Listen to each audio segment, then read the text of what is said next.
Is the server slam free to play? Yeah. So, oh yeah, let's jump into this. We got some like details to like go through about the server slam and everything else. Calling all wanderers in preparation for the Diablo 4 launch on June Wow. 6th, we must enlist your demon cleansing services. So no endgame beta, only early game beta again with the adjustments that they made from the original beta and normalized drop rates that are just going to be similar to launch. So it's going to give you a better idea of the like the leveling experience and how many like items and legendary powers you'll get. And they also did the class balancing from this one over here inside the game, right? And they actually, this was on the screen for a while during the interview. And they already talked about this a few days ago. It's like April 14th they started talking about it. That wasn't anything new. They just like iterated a little bit more on it. May 12th to May 14th, everyone come in the Sanctuary on Windows PC, along with couch co-op for console and crossplay and cross progression for all platforms against the armies of the burning hell.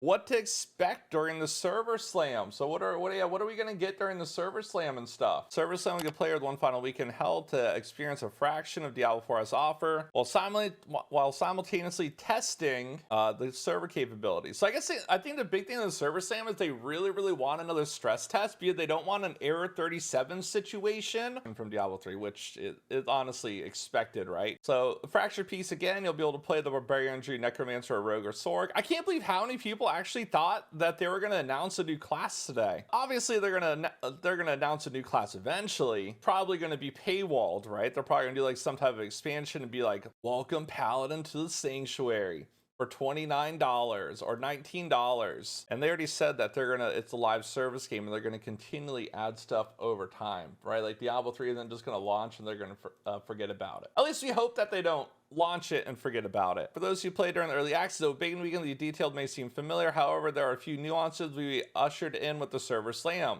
Any character progress made during early access, though Bacon Weekend will not carry over, so it's actually a fresh restart. They don't want you like keeping your gold. They don't want you keeping your exploited items or anything else like that. Additionally, any character progress made during server slam will not carry over to launch, which obviously is good. I hate games that host early access open beta and your progress goes to full launch. It's so dumb. I'm glad that they're not keeping their progress. Players may level up their character to level 20, after which you will cease to gain ability points and continue to slay and earn alluring gear. Level 20 is 15 minutes at the Necromancer. Have you guys never heard of marketing? Guys, this is intentional. They don't want to give you the entire game to play without paying for it. They want to tease you. They want to like seduce you in. They want you to see different things. They mainly want to test the servers to make sure they're going to be stable. Like they're not trying to give you everything. They're not trying to give you everything at once. They're just trying to tease you, right? If you want to play the full game, you got to pay for it on launch day. Legendary drop rate has been altered to reflect the drop rate that'll be in the launch. This is actually what I really want to test. I want to test like the actual drop rate because this will give you the true leveling experience. Characters kind of had like enhanced progression during the original betas, right? Like a lot of classes you just have full legendary powers during leveling. Everything seemed exceedingly OP. So the actual drop rate is going to be cool to see. And the version of Diablo 4 available during the service will include all the bug fixes in the retrospect. So this is like dungeon changes, layout changes, balance changes how you interact with dungeons. They're doing the UI stuff. You're going to be able to bind force mouse wheel to abilities now, everything like force move, right? They're changing the fonts. They actually made Butcher harder in World Tiers 3 and 4, which we won't have during the beta. During the original beta, you could actually bug out the Butcher. I did it multiple times, right? If you used any class skill that basically generated an ability right on top of the Butcher, it would make them unresponsive and it was a free kill. So they fixed that issue. That was like one of my beta things we ran into. And then also, you know the thing I killed me at hardcore where I got chain CC non-stop and I wasn't able to use unstoppable? They actually fixed that too. Apparently getting CC'd for 12 seconds straight is not intended with no way to break it. Yeah, Vampire Brutes with the Shadow Enchant affix, you can't just get stunned for all eternity with no way to mitigate it. They actually adjusted sellers, right? So they're like going to be, instead of just going, sellers were like, even sellers after the adjustment, I don't know if it's going to be like content I really look forward to. Yeah, they're just like in and out. You get like renown from it. Well, we'll see if these changes make a big difference. I know like sellers, you could get goblin sellers where you get like 3 goblins in it, but I've never seen those before. They'll always have a reward chest. There's a higher chance of a dungeon event, and it'll be easier to notice if you got it completed. They fixed the stutter step, attack speed increase thing. I honestly am so thankful at this because as the player that wants to min max, essentially your gameplay would have been like quickly using one step and then attacking, or just using a macro to mouse scroll wheel and attack in between. It would have not been fun like getting more damage this way constantly. Like your entire play experience would have been just stutter stepping. So I'm glad that they fixed this. Fixed an issue where characters weren't immune on target after loading into an area, so less PK attempts, and then they disabled the reset button. In hardcore, you were just able to abuse it, right? Whenever your health dropped a little bit or the butcher spawned, you just click the reset button and it instantly teleports you out of like a logout macro. And honestly, I'm never a fan of logout macros in ARPG. I actually don't even like them in Path of Exile. But PoE is balanced in a manner where they want you to use a logout macro. You know, Chris Wilson said that a lot of times, right? I would prefer if a game is just balanced for hardcore and you're not forced on just logging out. However, some people are saying in chat, what if you disconnect? So there's actually this resource that you get at like a portal on hardcore mode. If you disconnect, it automatically uses it and it saves your character. It was really rare in the beta, so you don't get like unlimited amount of these. It's really rare. So hardcore Diablo without logout macros, keck W. Yeah, so you have like that portal that you can use in hardcore mode.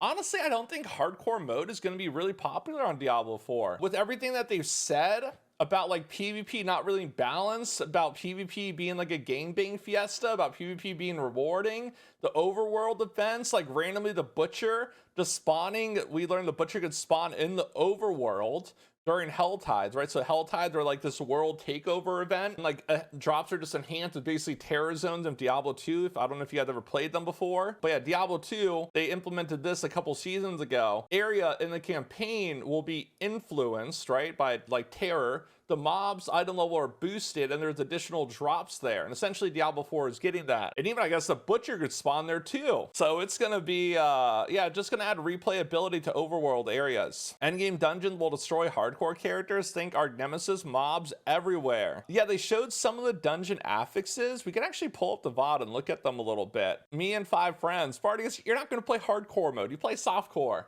I think I'm honestly going to start hardcore though to start off with. Like I was thinking about, I could do softcore, and you know, it might be like fun or whatever. You can play a lot with the community. But for streaming wide, I feel, I don't know, hardcore is, I don't know, the hardcore, when you're streaming hardcore is a lot more fun viewing experience, I think. That's always my approach. Like people get excited in hard mode. Be like every encounter that you engage with, it could be exciting. It's not just, oh, resurrect and just boss rush it. No, just corpse rush it. A lot more on the line. A lot more like adrenaline, a lot more like cool moments. Yeah, I don't know. I personally like hardcore mode. I want to go through like the little thing and like actually pause and look at stuff, because it was so quick and there's so many things I want to like look at, and like the legendaries, the unique items, like all these other things. Okay, so what else is going on during the server slam? Pile of a shot, still gonna have more world boss spawns, level 20 only. Oh yeah, and you could get a Shava's dick for your horse too, which is cool. We're not gonna be able to have ponies though, right? Yeah, we're not going to have our mounts. They're still going to be disabled because you have to go to a different area. Yeah, so you won't actually be able to have a mount during the beta, just for the full launch. There's no need to wait until May 12th to begin your download for Server Slam. Early download for this experience starts on May 10th at 12 p.m. PST time. So 3 p.m. EST on May 10th. Server Slam, yeah, there's a new beta announcement. Okay, so this is what I want to look at, because we didn't really get a chance to look at a lot of the things that they're showcasing right away. It was a humbling experience. I really wish they talked more about the Fields of Hatred and more about the bounty system that they implemented. They gave almost no details on it at all, which I guess, well, they did say it's not going to be balanced, it's not going to be fair. Like you're going to team up against people. It's going to be like 5v1 on hardcore mode. If you go into the field, they said it's permadeath. So I don't know how popular the Fields of Hatreds are going to be in hardcore mode. Because what it's 100% going to be, it's going to be 4 players just waiting there for one guy to queue up and just killing them and farming them. Other items, this is what I want to look at here. Weapons, these things. So I think these are all affixes that we saw during the beta. Trample now summons 6 landside pillars of earth during its duration that deal normal damage, and it's also a nature and earth skill. which kind of like what just synergizes with like unique powers, I guess. While army that is active, your minions gain a 100% increase attack speed and take 90% reduced damage. These aren't actually new things. These are actually all known things. All these things were in the beta. I did not get some of these legendary powers in the beta, and I played like over 100 hours of the beta. Imagine with the lower drop rates, how long it's gonna take to get these things. With the buff rate drop rate, with playing over 100 hours in the beta, I did not get some of the items, and there's even more items, right? And they formally announced the sacred, and they announced the ancestral items, and they announced the unique items, and I guess I actually saw like the ancestral ancient items during the one thing that I played that I gambled it from the vendor, the purveyor of curiosities, but they said they're only going to be available in world tiers, and it seems like it's a combination of ancient gear from Diablo 3 and Titan forging. I don't know if it's going to have like additional affixes, so you see how legendaries have like 4 affixes and legendary power. I don't know if it's going to have like 5 affixes or 4 affixes, what the range on the affixes they're going to be. Yeah, so some of these like build enabling things are probably going to be pretty rare. Items. So unique items only begin to appear when players enter the Penetrating shot damages an enemy. 2 additional arrows split off to either side. These side arrows deal 48% of penetrating shots base damage and do not split. Charge bolts, yeah, these are like cool, right? Unique items. So these are some of the new unique items. I think they're actually known, but some of their powers are really, really strong. Look, they brought back Shaco, plus 1000 max life. Look at the range on this, 732 to 1359. Look at the cooldown reduction range. It's actually, the difference between a min rolled unique and a max rolled unique is a ton of character power. This is like something, like you're not even gonna hunt for one of them. You're gonna keep on hunting for them until you get a perfect roll. Kind of like how people like search for armor stats and everything else. Resource generation 5 to 12, 12 or plus 20 all stats. This is even crazier though. A unique item that just grants a flat 20% possible damage reduction and plus 4 ranks to every single skill. Required item level 100. This is an actual legit like chase item. It's so strong. Yeah, it's almost like an Annie, essentially. Plus 4 ranks to every single skill of yours. Shaco actually busted. I wonder what all the other unique powers are, but I would definitely want this in my build. 20% damage reduction, plus 4 ranks of all skills, enhance all your other defensive skills, hence offensive skills. Like what are the other unique items going to be that it's going to be, you're going to have options for it, right? There's any other uniques that are going to be probably better than this or comparable. Puke green color that people love, right? They see it drop on the ground, they're like, puke green Shaco, let's go. Roll max armor, Mother's Embrace, plus 10 stats, lucky crit rate, critical hit damage, overpower. If a core skill hits 5 or more enemies, up to 40% of the resource cost is regenerated. And I think Riker said this also today. He was playing Druid endgame build, and he was just able to spam his abilities, right? So yeah, there's like items and there's like affixes. I guess you'll be able to get enough of them where the gameplay is going to be a lot more fluid in late game, and it's not going to be like early game where you're just like, hitting for plus 17 damage or whatever the meme is. And so a lot of the classes that people thought were weak early game are probably going to be very, very strong late game. The thing that I usually look at whenever I'm playing a ARPG is usually defensive capabilities early game, right? Like you're looking at like how defensive you can make your character. Temerity, ancestral unique plants while injured, your potions grant movement speed for 2 seconds. You get a stat boost, potion drop rates, lucky hit up to a 5% chance to heal. So basically skill that have lucky hit percent also have a chance to grant you a heal. Also healing received, and effects that heal you beyond 100% life grant you a barrier up to 44% of your maximum life that lasts for 8 seconds. It's like a gun lancer in Lost Ark. Really cool uniques. Here for players as they're progressing. We've never seen those before. And they're very, very rare. These are huge chase items and opportunities here. Some of them are really important for build making. Some open up a whole. What is this? When you pick up 5 to 10 blood orbs, a free bone spirit is spawned, dealing bonus damage based on your current life. +3 ranks of bone spirit. Dang, look at the plus ranks of the skills later on. We saw up to +2 in the beta, right? You know, there's like once you got up to like the level 30 item threshold, you get +2 ranks on like gloves and stuff. So it looks like outside of Sheikah that gives +4, you can get +3 late game, and then here you get +2 for certain select skills too. Increased damage after picking up blood orbs, so you have like little conditional effects, healing, armor, ward of a con. Your rain of arrows is always imbued. So this is an ultimate skill, and this affects all your imbuements. So you get poison, ice, and shadow. A lot of people are memeing on rain of arrows because they felt that it was really, really weak. And it had like a long cooldown. It had the 60-second cooldown. Imbuement skill effects applied rain arrows have a 20% increased potency. So yeah, that's synergized with that unique also. And Rain of Arrows' second wave knocks down enemies for 3 seconds. So 3-second immobilization also. They didn't buff rogue ultimates, did they? Imbuement skills have their cooldowns increase. They increase the bonus effects of them.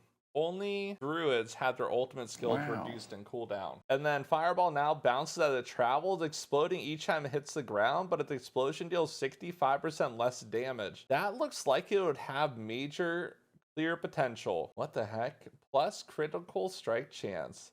Look at the because like, you know, like sorceress is, you have your system where you could essentially assign skills right as your class as your little class ability. So you could just like take your skills and they would modify your build in certain ways. That unique power seems really, really strong. Not only does Fireball bounce, right, it could do your AoE explosions too, right? It was percentage based, right? A little bit less damage though. That seems really strong. And up to an 8.5% chance to stun on lucky hit as an affix. +3 ranks of Fireball. Do you guys think out of all the class specialization thing that we've actually seen, we haven't fully seen the druid stuff yet? They haven't showcased all the finalized druid stuff. They haven't fully, well, I guess we did see the barbarian arsenal system, but the sorceress probably has the coolest specialization system. Your character, when the game fully releases, it's going to feel totally different when you get those specializations. Some of the specializations, yeah, you know, they're pretty strong, especially for the barbarian arsenal system.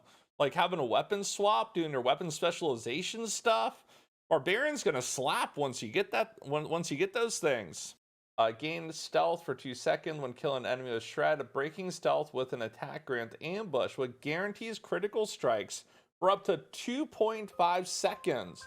Yeah, how does stealth work in the field in PvP? The ability to stay in werewolf form effectively forever with that druid unique. Like, is there a way to see people's stealth?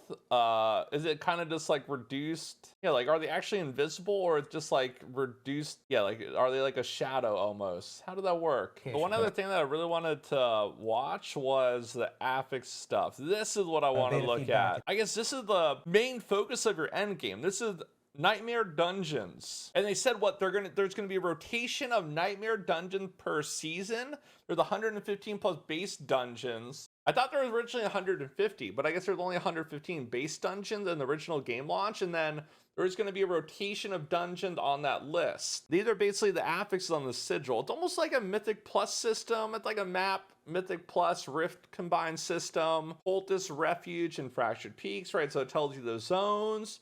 There's only a certain amount of lives enabled for the dungeons. And it looks like, I don't know how it's actually gonna be, but progressively as you boost the tiers, maybe you could revive less. You notice, right? So like early on, the lower tier dungeons, like your basic dungeon, this is a tier 3, you get 12 revives. 17, you get 12 revives. Or is it just like a range that's random based off the dungeon? But then the higher tier of the dungeons, you only get 4 revives. And then they got your affixes on there. Lightning damage, nightmare portals, which was kind of like, it looked like breach from PoE.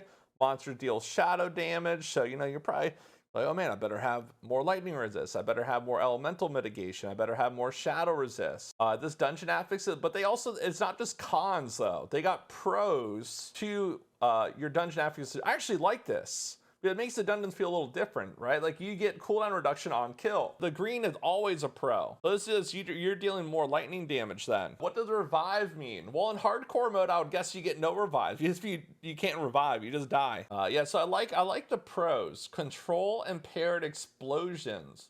So does this mean if you CC a mob, they explode on death to help enable more clear? Yeah, hardcore you get one try and that's it, bucko. Blood Blister, Monsters Attacks You. I'm pretty sure Blood Blisters is from Hellgate London. Old school loot and shooter before, well, it came from the developer of the Diablo 2 before Borderlands came out though. Monster Vulnerable Resist. Wolfson has it too. Stormbane's Wrath, Monster Attack Sheet, Shadow Resist, and Unstoppable Monsters. Oh, you can't really see them, right? So they're just gonna be crazy. I hope they don't have like invulnerable enemies. And I really hope they don't have reflect damage. Other than that, annoying affixes that you have to like work around, that's fine.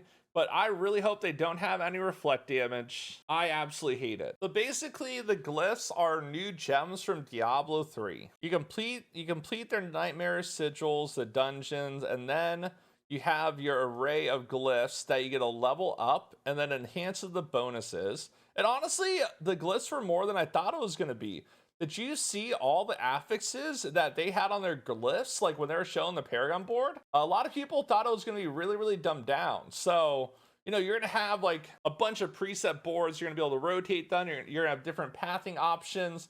And the pathing options actually matter because there's like stat thresholds. So it's almost like stat stacking from PoE. So like the +5 main stat actually isn't just, oh, +5 main stat. The +5 main stat or the stat that you're getting can also enhance other bonuses. So you have to strategically put your points in a certain area and plan it out to get optimal effects. So people thought it was going to be really simplistic. I can actually see a lot of players having issues with this system and allocating their points in the most optimal manner. Because you're actually gonna have to sit there like with an Excel spreadsheet with a piece of paper and you're gonna have to calculate this. Yeah, it might be just marginal increases, but there actually is min-max possibility here. We could definitely sneak in a couple more % worth of damage. It's not really, really weak powers. So monster, the additional damage to elites, you get a bonus if you meet the threshold requirement. And then you also get a movement speed boost, a little momentum whenever you kill an elite. That helps you just navigate dungeon a little quicker. Look at the refund cost. Yeah, 39,000 gold per refund cost. That's why I said you have to plan. We also don't know how restrictive gold is going to be late game and for respecking. They have talked about a little bit, but we don't really know, like ultra late game, how stuck are you going to be with your build late game? Is it going to be more worthwhile to just make a new character to make a new build, or is it better to just farm and just like get gold and respec that way if you get like some build defining item, or if you want to experiment around? You'll never make every demographic of player happy. There's players, right? Remember during the original beta, oh, it's too simple, it's too dumb, it's not enough complexity, add to more complexity. And then the Paragon board definitely has that little added customization. And then you have players like, oh, I have to think, oh no, I just can't click whatever. We'll see how the community responds to it, right? You're never going to make everybody happy. Based off what I've seen so far, it's not going to be Path of Exile level of complexity. There is going to be your build customization, and there's going to be the uniqueness for your build by combining all the legendary affixes and the uniques and like customizing your Paragon board.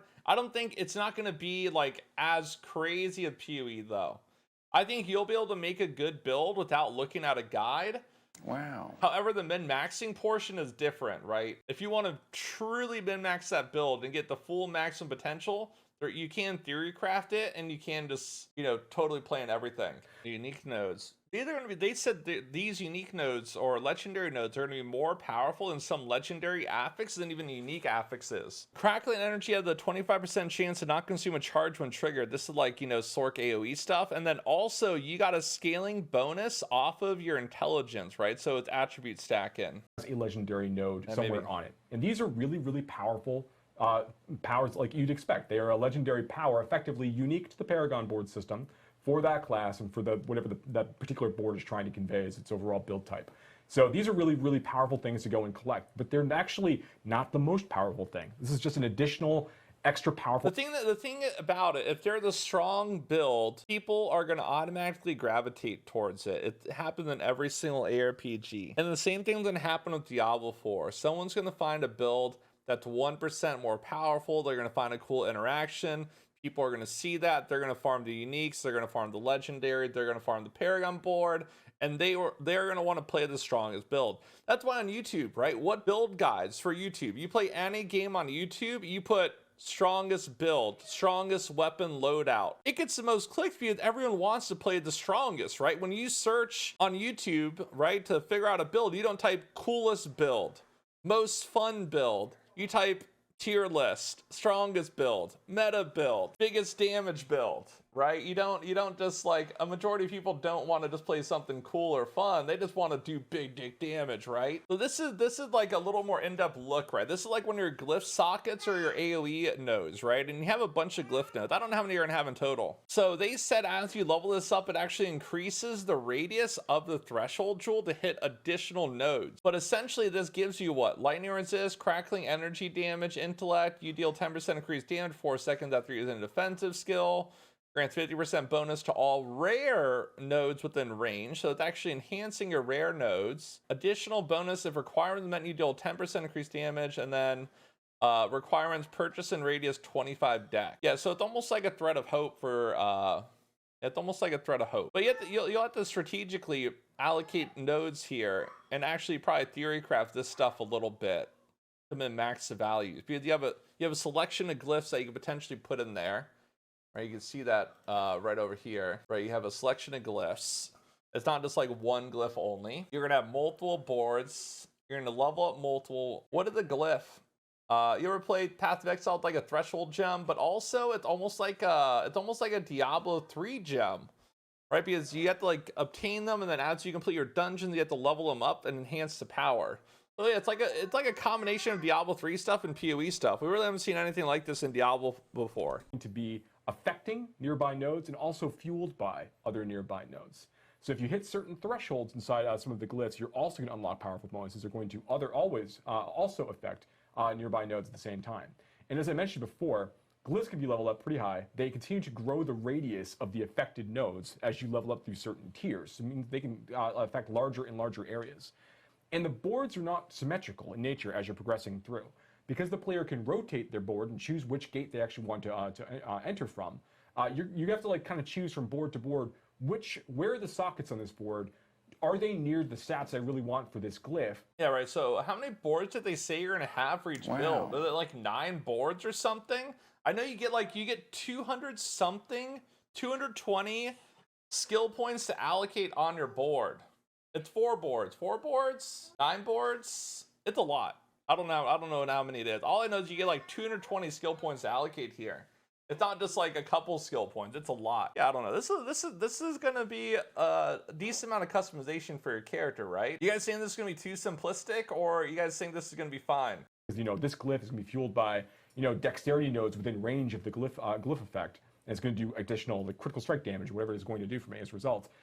That's a really, really important choice to make. And because all of the boards have different configurations, different socket locations, and different things near those sockets, you have a lot of interesting decisions to make about like where you actually want to invest your time. And how does it matter? Like, how does it feel to do this relative to the rare nodes you might need on that board from a different board instead? Like fun decisions for players to make. Yeah, I would like to know how many Paragon boards you could have in your endgame build, because I know it's 220 points. I don't know how many boards you could have. Does anyone know for sure? I don't remember if I saw anything regarding the Paragon boards. I just know how many points you get. You actually have to put all the Paragon boards in, so you have like, let's say hypothetically with 8 options, but you find ideal pathing for 4 boards that grant you more bonuses.